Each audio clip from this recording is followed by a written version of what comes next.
Վարյար Սամվել Կարապետյանը տևական ժամանակ բանտում է հայոց եկեղեցու պաշտպանության համար։ Արդար է արդյոք ըստ ձեզ։ Ինքը երևի վախում է իր բանը, որ չմնա Նիկոլը, դրա համար կալանավոր եմ, էլի։ Վախում է իր պաշտոնից, որ չզրկեն, էլի, երևի դրա համար։ Դա առաջ երթին իր ապամարմինները թողեց, քնչական մարմինը իր ապամարմինները պատասխան տան, թե ինչի համար է դա ժողովրդին պետք է հաշվետու ունեն։ Առանց էլ մեր երկում ամեն ինչ ծածուկ է լինում, այդ պատճառներն էլ էր ծածուկ, թե ինչի համար դա արվեց, ինչի համար չգնահատեցին Սամվել Կարապետյանին,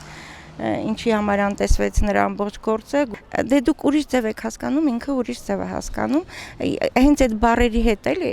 մենք մինչև հիմա գործերի փոխարեն բառերի հետևից ենք ընկնում, ոչ մեկ չի կարա ասի, թե այդ պահին ինքը ինչի նկատի ուներ։ Չէր կարելի վարկաբեկել մեր այդքան տարիների պատմությունը, մեր եկեղեցին միշտ թիկունք ա եղել, ժողովուրդը ավելի շատ վստահել է եկեղեցուն, քան իշխանություններին։ Չի կարելի, չէ, անընդունել եմ համարում։ Փաստորեն ինքը ագրեսիվ քաղաքականություն է սկսել վարել, ավտորիտար կերպար է ընդունել ու այդ ձևով առաջագն հաշվի չի առնում ինքը ոչինչ կամ անցյալօրվա ընտրություններից ինչի այդ մարդկանց նորից հավաքեց, ինչ էին արել այդ